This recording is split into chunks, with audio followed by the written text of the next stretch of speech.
గోగు మరియు మాగోగు అనగా ఎవరు? వీటికి దేవుడు ఎందుకు విరోధంగా ఉండబోతున్నాడు? ప్రస్తుత భౌగోళిక పరిస్థితులకు వీటికి ఏమి సంబంధము? ఈ విషయాలను చర్చిద్దాం.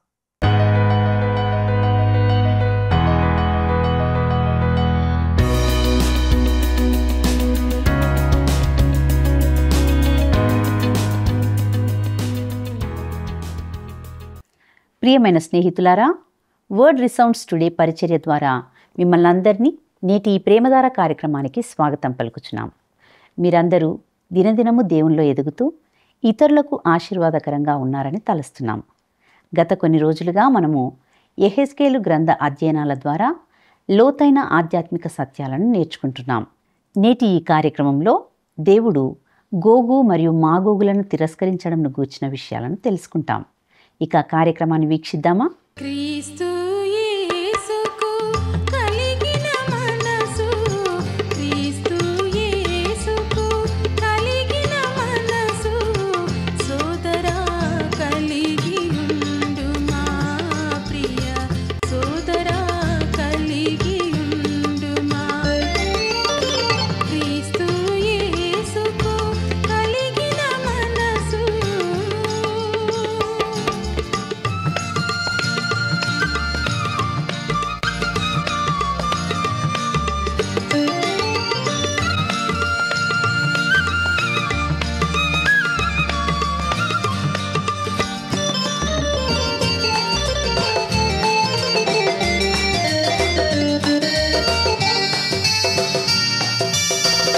దేవుని రూపము కలిగిన వాడై, దేవునితో సమనుడు మనకై. దేవుని రూపము కలిగిన వాడై, దేవునితో సమనుడు మనకై. దాసుని రూపిగా నరుని బోలి, దాసుని రూపిగా నరుని బోలి, తనను రిక్తునిగా చేసుకొని, తనను రిక్తునిగా చేసుకొని, క్రీస్తు యేసుకు కలిగిన మనసు.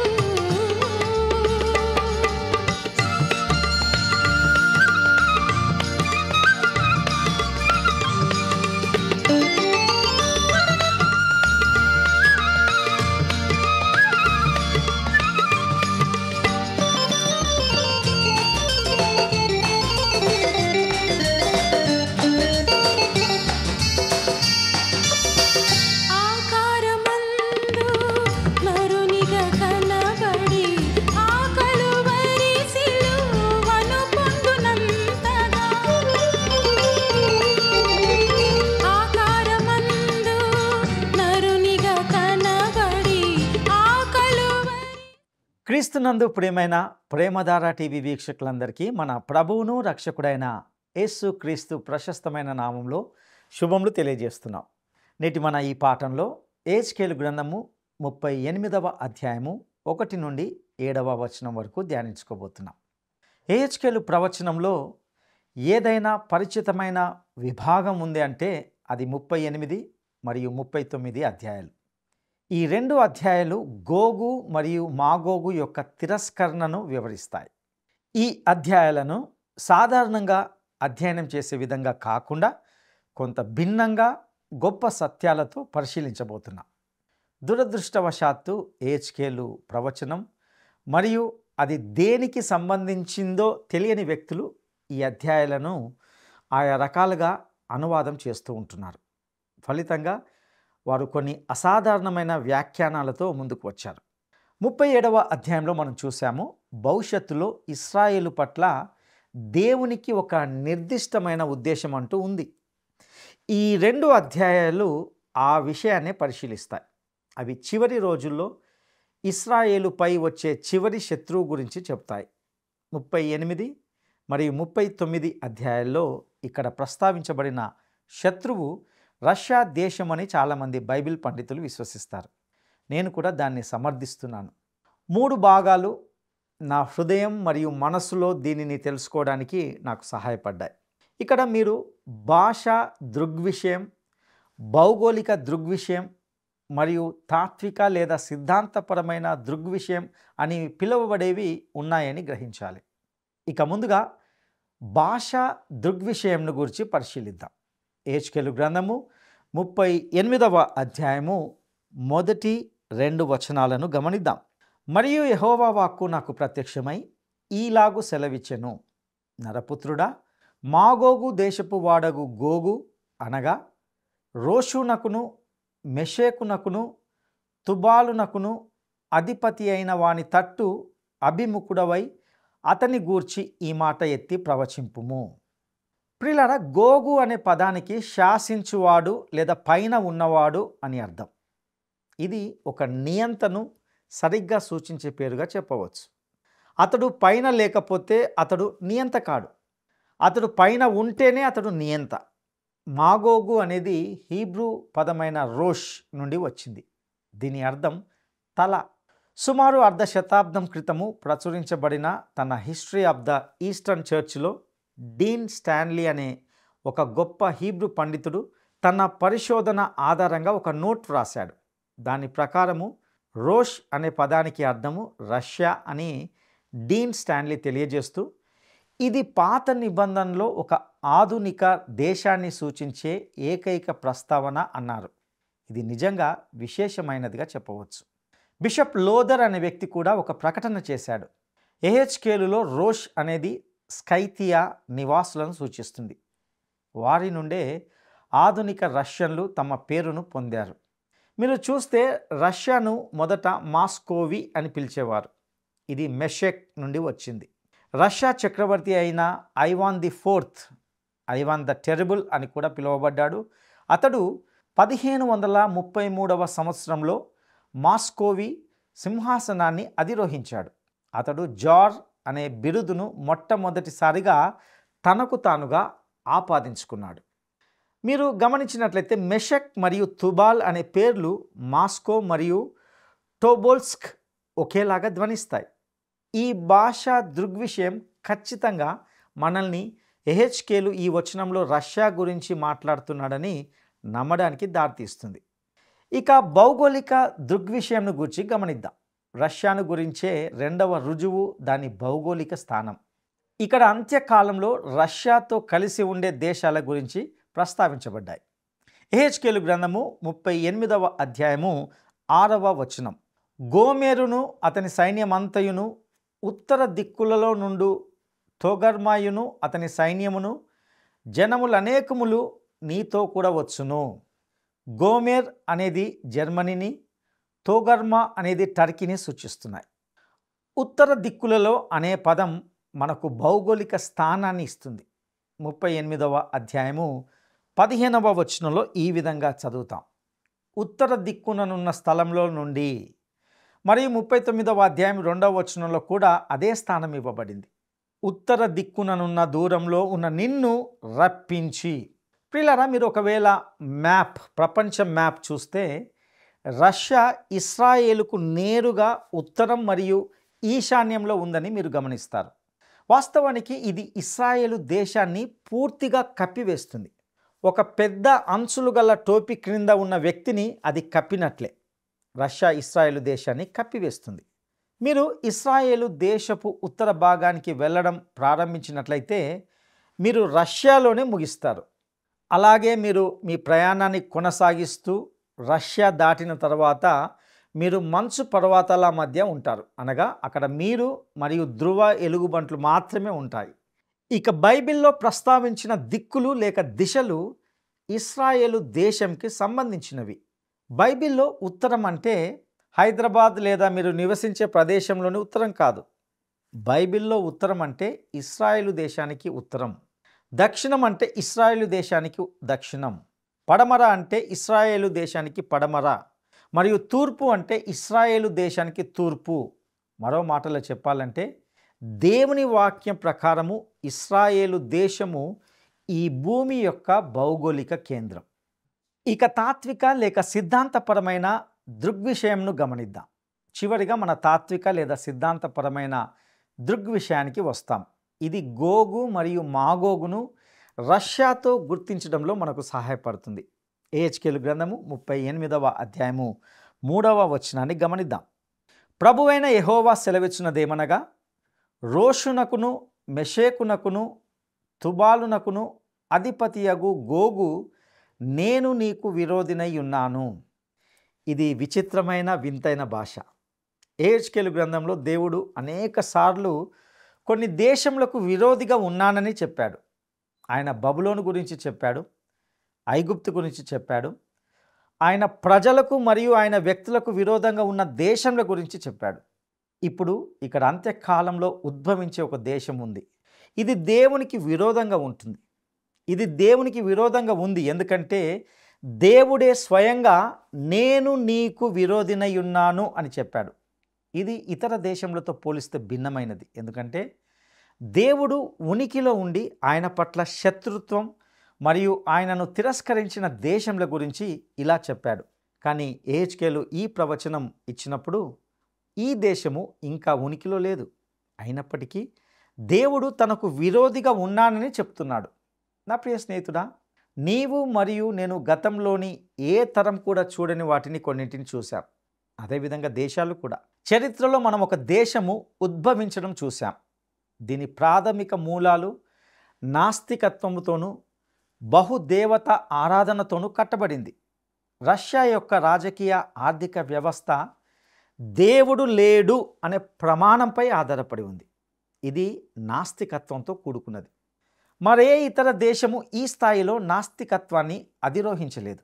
ఎవరైనా ఆలోచిస్తూ ఉండవచ్చు, గతంలోని అన్యమత మూఢనమ్మకాల దేశాల సంగతి ఏమిటి? ప్రారంభంలో మనుషులు మార్గం తప్పారు, కానీ వారు నాస్తికులు కాలేదు. వారు నాస్తికులు కాని కారణము నా అభిప్రాయంలో అర్థం చేసుకోవడం సులభం. వారు దైవిక వెల్లడి యొక్క మూలాలకు చాలా దగ్గరగా ఉన్నారు. చివరిగా చూస్తే నోవహు కాలంలో కూడా నాస్తికులు లేరు. ఆనాటి సమూహానికి సమస్య అది కాదు.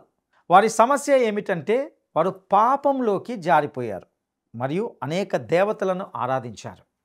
ఆ సమయంలో మనుషులు బహుదేవత ఆరాధకులు. గతంలోని గొప్ప దేశాలన్నీ కూడా బహుదేవత ఆరాధకులు. మరియు ఈ గ్రంథంలో దేవుడు ప్రకటించిన తీర్పులు బహుదేవత ఆరాధక దేశాలకు విరోధంగా ఉంటున్నాయి. ఆయన మెంఫిస్ గురించి విగ్రహాలన్నీ అదృశ్యమవుతాయని చెప్పాడు. అవి అదృశ్యమయ్యాయి కూడా. బబులోనియులు మినహా బహుశా విగ్రహారాధనకు అంతగా లొంగిన ప్రజలు ఎవ్వరూ లేరు. ప్రాచీన ప్రపంచాన్ని బహుదేవత ఆరాధన స్పష్టంగా వర్ణించింది. కానీ రష్యా మాత్రము ప్రాథమిక మూలము నాస్తికత్వముగా ఉన్న దేశం, దేవునికి విరోధంగా ఉన్న దేశం.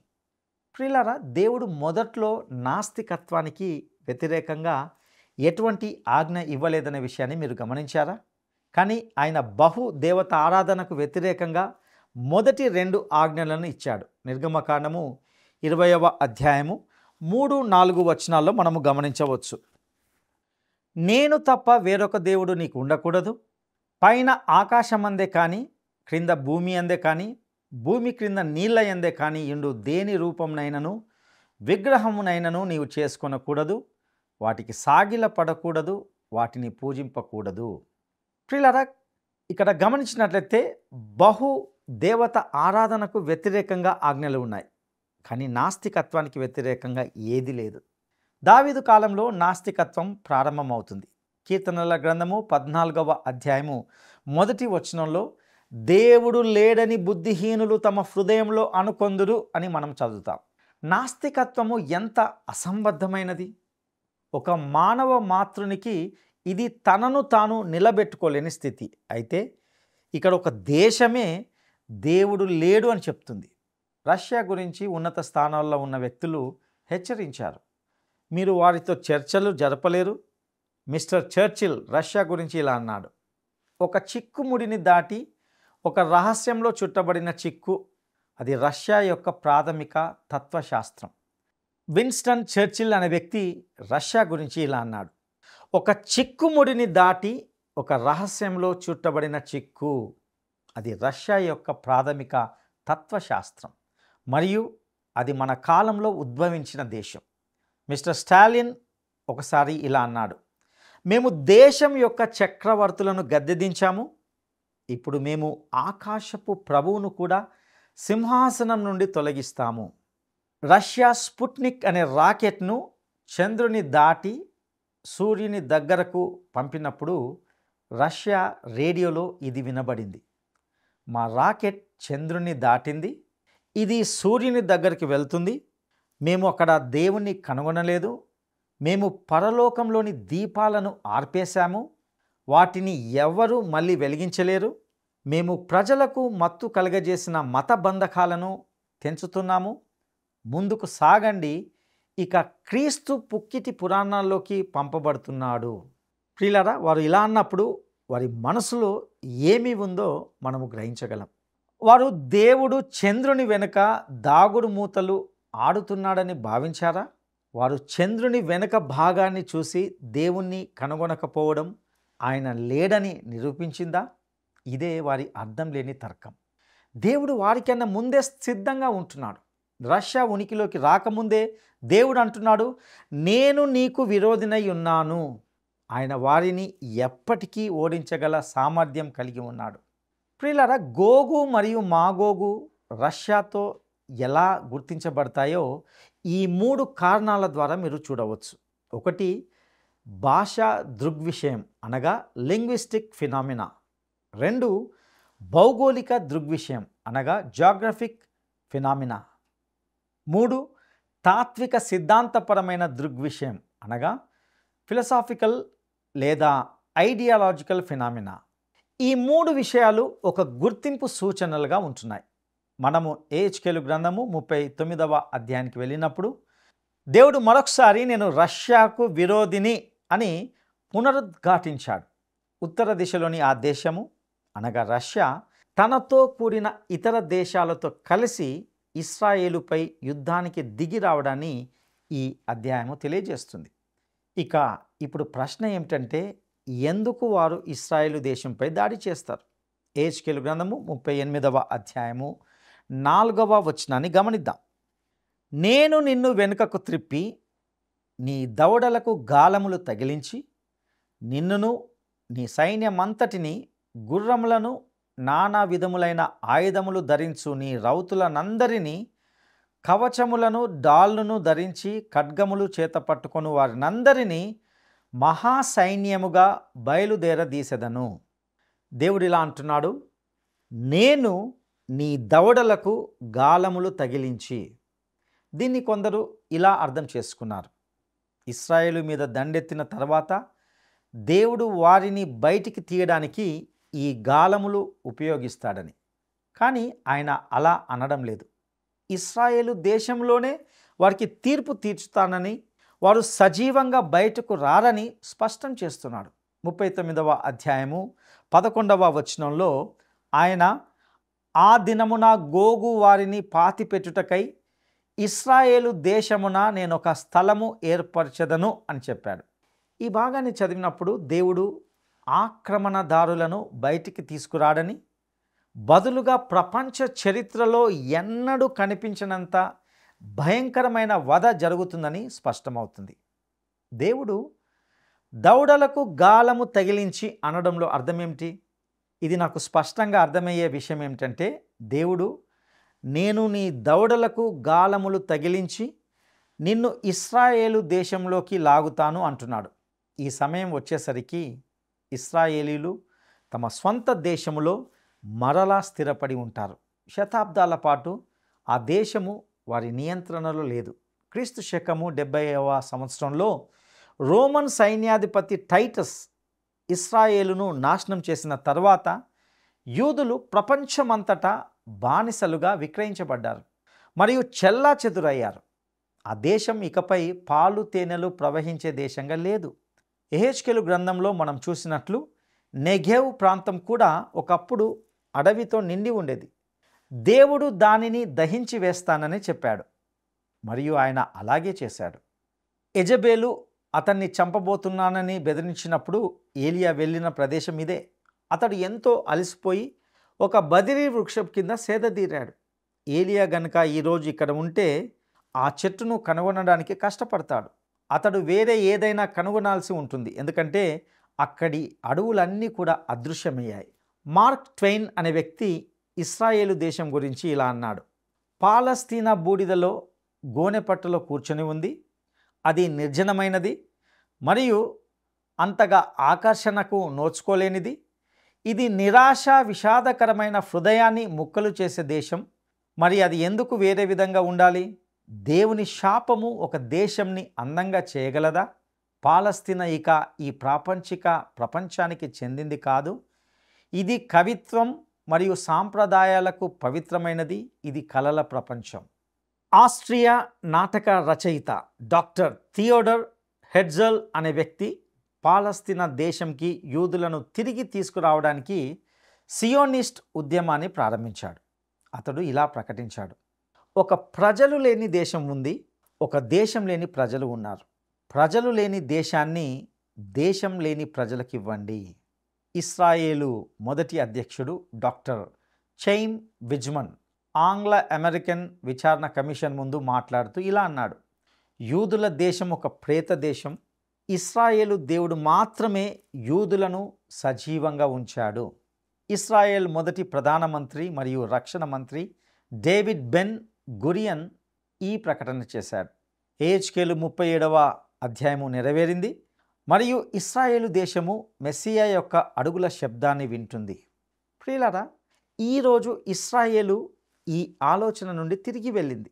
ఇస్రాయేలు తన 21వ స్వాతంత్ర దినోత్సవం సందర్భంగా తీసిన ఒక ఫోటోలో టెల్ అవీవ్ సభా ప్రాంగణంలో హీబ్రూ మరియు ఇంగ్లీష్ భాషల్లో వ్రాయబడిన ఒక నినాదం ఉంది. అందులో ఇలా వ్రాయబడింది: ఈ దేశానికి సైన్స్ సమాధానం తెస్తుంది. అయితే పాత నిబంధన మాత్రము మెస్సియా ఆ దేశానికి సమాధానం తెస్తాడు అని చెప్తుంది. కాబట్టి వారు ఇప్పుడు ఒక క్రొత్త మెస్సియా కొరకు, క్రొత్త మెస్సియా వెంట పరుగులు తీస్తున్నారని మనం అర్థం చేసుకోవచ్చు. ఇక రష్యా ఇస్రాయేలుపై తప్పక దండెత్తుతుంది. లార్డ్ బెవర్లీ రష్యా పశ్చిమ యూరోప్ వైపు కాకుండా ఆసియా మరియు నియర్ ఈస్ట్ అనగా మధ్య ప్రాచ్యం వైపు కదులుతుంది అని ఒక ప్రకటన చేశాడు. జనరల్ డగ్లస్ మకార్థర్ కూడా ఈ అభిప్రాయంతో ఏకీభవించారు. రెండవ ప్రపంచ యుద్ధం తర్వాత చాలామంది రష్యా పశ్చిమ యూరోప్పై దాడి చేస్తుందని భావించారు, కానీ అది జరగలేదు. నేటికి వారు ఆ ప్రాంతంలోకి ప్రవేశింపనూ లేదు. దేవుడు అంటున్నాడు: నేను నీ దవడలకు గాలములు తగిలించి అని అంటున్నాడు. ఈరోజు దేవుడు వారిని ఇశ్రాయేలు దేశంలోకి లాగడానికి ఉపయోగించే 3 గాలములు మనం చూడగలుగుతున్నాం. ఒకటి, ప్రపంచపు సముద్ర మార్గాల్లోకి వెళ్ళడానికి రష్యాకు ఉష్ణ మండల నౌకాశ్రయాల అవసరము. ఇస్రాయేలు దీనిని అందిస్తుంది. రష్యన్లు ఉష్ణ మండల నౌకాశ్రయాల కోసం శోధిస్తున్నారు. అడ్మిరల్ సెర్గీ గోర్ష్కోవ్ ఇలా అన్నాడు: సోవియట్ నేవీ జెండా ఇప్పుడు ప్రపంచ సముద్రాలపై గర్వంగా ఎగురుతుంది. అమెరికా కొద్ది కాలంలోనైనా లేక తర్వాతైనా ఇక సముద్రాలపై ఆధిపత్యం లేదని అర్థం చేసుకోవాలి. రష్యాకు ఉష్ణమండల నౌకాశ్రయం కావాలి. వారు ఎక్కడికి వెళ్తున్నారు? మధ్యధరా సముద్రం వైపు వెళ్తున్నారు. ఆ ప్రాంతంలో ఏ దేశము ఒక మంచి పోర్ట్ అవుతుంది? అది ఖచ్చితంగా ఇస్రాయేలే అవుతుంది. రష్యా ఈరోజు దక్షిణ దిశలో కదలడానికి ఆసక్తి చూపుతుంది. దేవుడు వారి దవడలో ఒక గాలాన్ని తగిలించాడు. ఇక దేవుని వద్ద రెండవ గాలం ఉంది.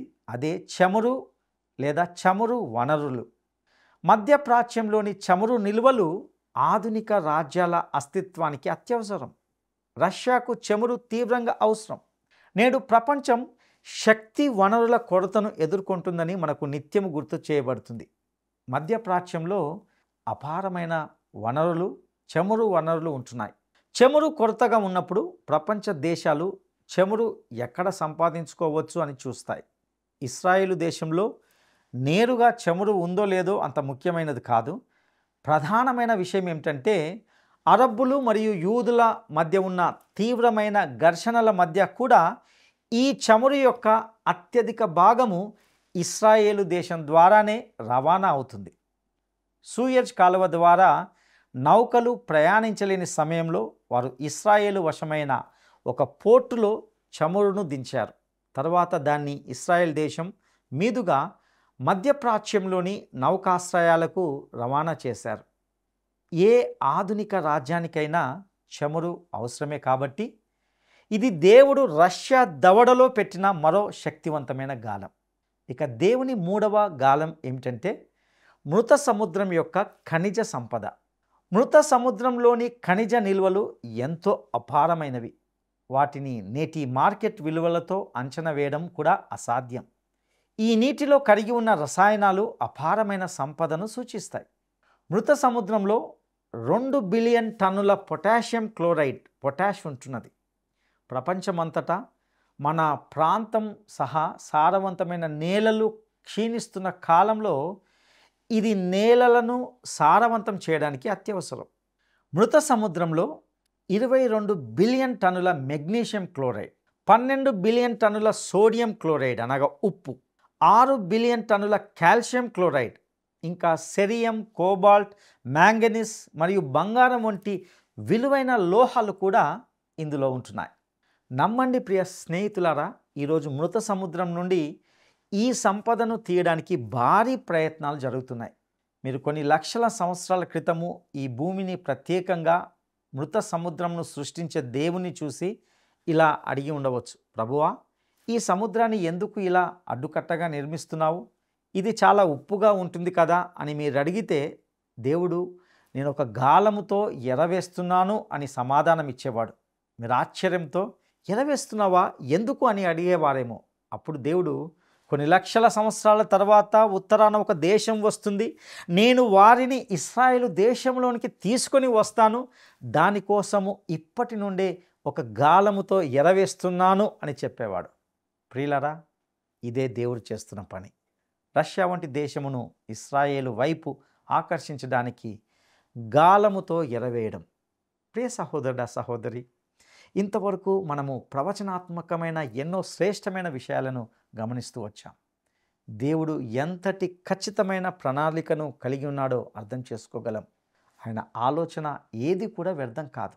ప్రస్తుత ప్రపంచ పరిస్థితులను గమనించినప్పుడు దేవుని వాక్యం ఎంతో సత్యమని మనం అర్థం చేసుకోగలుగుతాం. ఈ మాటలు సత్యమని నీవు నమ్ముతున్నావా? ఆయన రాకడకు సిద్ధపడుతూ మనము సిద్ధపరచుకుందామా? అటు కృప దేవుడు మనకు దయచేయునుగాక. దైవాశీస్సులు.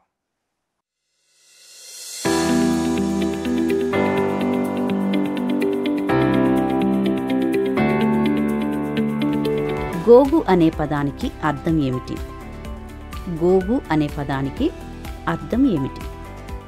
1 సమసిపోయేవాడు, 2 శాసించువాడు, 3 సమాధానపరచువాడు. ఈ ప్రశ్నకు సరైన జవాబును ఈ వాట్సాప్ నంబర్కు పంపండి. మా వాట్సాప్ నంబర్ 9399952570. ప్రియ మిత్రులారా, మీరు నేటి ఈ సందేశం ద్వారా విలువైన, శ్రేష్టమైన, అనేక లోతైన ఆధ్యాత్మిక సత్యాలను నేర్చుకున్నారని, మీ ఆధ్యాత్మిక జీవితాలకు అవి దోహదకరంగా ఉన్నాయని తలుస్తున్నాం. మరింత లోతుగా సత్యాలను తెలుసుకోవడానికి వర్డ్ రిసౌండ్స్ టుడే అనే పేరు మీద యూట్యూబ్ ద్వారా కానీ, యాప్ ద్వారా కానీ సందేశాలను వినవచ్చు.